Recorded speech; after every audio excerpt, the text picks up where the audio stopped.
You have any clue what they would do to you in prison? Take a guess. You'll be someone's bitch real quick.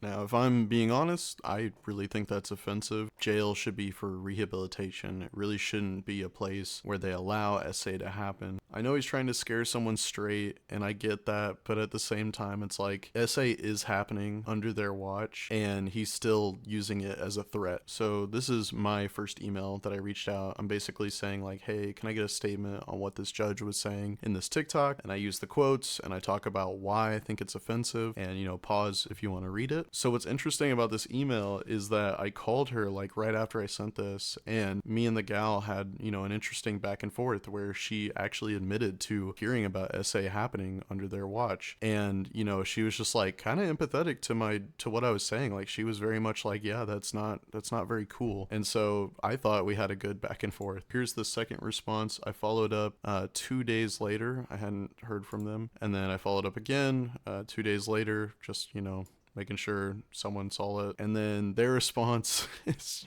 kind of hostile. He doesn't have to respond. You don't need to follow up. I'll forward your emails to our judicial investigators if you continue. I do not have spare time responding to all your emails. That's just a little, it's a little rough with email etiquette, but whatever. And you can pause if you want to read the whole thing, but basically I talked about how you were quoted saying that a SA did happen under their watch and how it happens in the jails in general. And I was just kind of like, are we sure this is how we want to respond? Like you might want to talk to a PR team just to get like a full statement out there. At least that's what I think journalists do. So I don't know. And I even apologize. I'm like, I'll need someone I can follow up with. And she was it was like her and two other people are the public emails. So they're all on this thread. And, I'm like, hey, if there's anyone else, like I'll talk to anyone else. I don't care. And they said, sir, the judge, this is a new person who just jumped into the email thread. Judge made a statement last week with regard to this email. I'm not sure when, blah, blah, blah. And I was just like, oh, okay, cool.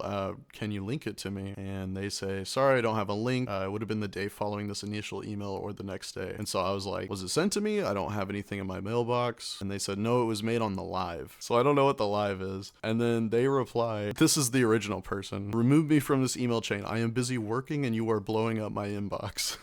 So I'm like, okay, sorry. And then I was just like, so this was recorded. Do you have a link to said recording? Timestamp? I apologize for being annoying, but as soon as I get the response, I disappeared. I'm trying to keep it light. I'm trying to just get this over with. And then they just replied, the original person, no one else needs to respond to his emails. I forward emails to the judicial investigators. Please block his email. Do not entertain his foolishness. I just thought that was funny. So there you go. Their official response is don't entertain my foolishness. And maybe I was being foolish, but at the same time, I think it's important to stand up for, what you believe in. And I think it's offensive for judges to use the threat of SA in their jails. Obviously, they really don't want to address this. They probably didn't link him the video.